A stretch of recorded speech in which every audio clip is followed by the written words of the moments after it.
Snitcherella. Every company has at least one person who is more than happy to tell the boss and/or supervisor all the office gossip. For this company, that person was Snitcherella. Snitcherella ascended to the role of chief informant after her predecessor Astula Pigeon departed the company. Snitcherella had an uncanny knack for being in the right place at the right time, always attuned to the office gossip. Her modus operandi? A dash of exaggeration to spice up the mundane. Snitcherella skillfully befriended her colleagues, gaining their trust and coaxing out their secrets. People felt at ease confiding in her, unaware that she was weaving a tangled web of information. When juicy tidbits surfaced, Snitcherella wasted no time. She sprinted to her supervisor Negavine with the latest scoop. Outwardly friendly, Snitcherella concealed her true nature, a schemer who thrived on others' missteps. Take My Way, for example. When he struggled with a task, Snitcherella offered to help, secretly hoping he'd decline. But when My Way accepted her offer, she promptly informed Negavine that My Way pawned off his work on her.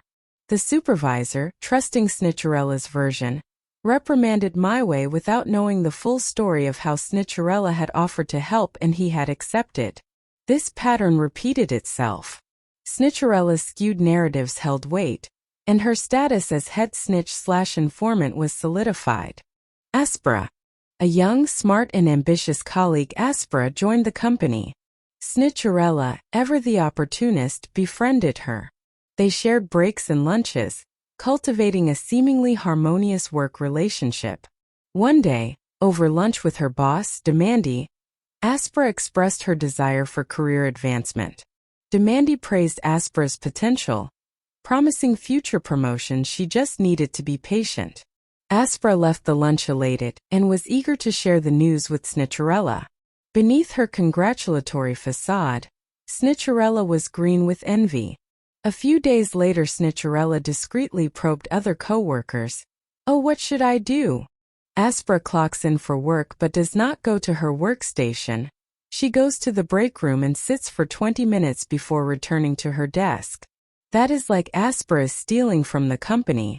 Should I go tell Negavine or Demandi? Snitcherella's objective was to put a bug in enough of her co-workers' ears so one of them would snitch on Aspera. Snitcherella originally didn't do it herself because she didn't want it to get back to Aspera that it was her that snitch. Since no one took the bait, Snitcherella did what she had to do. Trusting Snitcherella's account, Demandi kept a close eye on Aspera, even though the evidence remained elusive. The plan. Snitcherella intensified her surveillance. Whenever Aspera left her workstation, Snitcherella would conveniently appear, feigning a need for something nearby.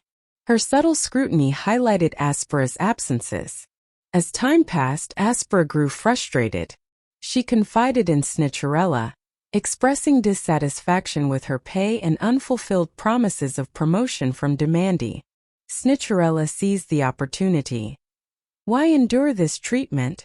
Why don't you quit and get a better job?" Aspera took the advice and started job hunting, so she would have some leverage when she approached Demandi. She told Snitcherella her plan.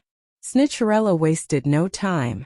She informed Negavine that Aspera was unhappy and actively seeking new opportunities. Negavine relayed this to Demandi, who was far from pleased. The betrayal. Aspera stumbled upon a new job opportunity and confided in Snitcherella. Ever the opportunist, Snitcherella encouraged Aspera to confront Demandi with an ultimatum. Snitcherella, cunning and well-versed in office dynamics, knew that such a move wouldn't bode well for Aspera. When Aspera approached Demandi, expressing her desire to stay but citing a better-paying offer elsewhere, Demandi's response was surprisingly lackluster. "I understand, and we hate to see you go. I wish you the best." Aspera felt blindsided. Snitcherella, feigning shock, had secretly hoped for this outcome all along. With Aspera's departure imminent, Snitcherella seized the opportunity. She hurried to Negavine, expressing interest in Aspera's soon-to-be vacant position. After all, how hard could it be? Aspera chatted with co-workers and still got her work done. Snitcherella was confident that she could do the same. The announcement came swiftly. Aspera would leave and Snitcherella would step into her shoes. Full of herself, Snitcherella reveled in her newfound status. She envisioned the promised promotion and a fatter paycheck. But as the light dawned on Aspera, she realized that Snitcherella had never been a true friend. Demandy's indifference and Snitcherella's scheming left Aspera disillusioned. Now it was Aspera's turn for payback. Oh my goodness! As Snitcherella's trainer, Aspera rushed through procedures, leaving gaps and causing anxiety. When Demandy inquired about the training, Aspera subtly undermined Snitcherella's progress. Weeks passed, and Aspera departed for her new job. Snitcherella, now in charge, floundered. Problems arose immediately. Fanica, her co-worker, questioned Snitcherella's competence. Aspera went over things too fast during training, Snitcherella complained. Demandy's response was blunt. It was up to you to learn what you needed to learn. The job proved more stressful than Snitcherella anticipated. Aspera's socializing habits baffled her. How did she find the time? After about 3 months, Snitcherella said she preferred her old department and would be returning. According to Fanica, it was either she go back to her old department or get fired because Demandy was not happy with Snitcherella's job performance. So Snitcherella went back to her old department humbled and less social. The role of head snitch was no longer available. A younger, smarter, and more cunning successor had taken the reins, leaving Snitcherella to ponder her own web of intrigue.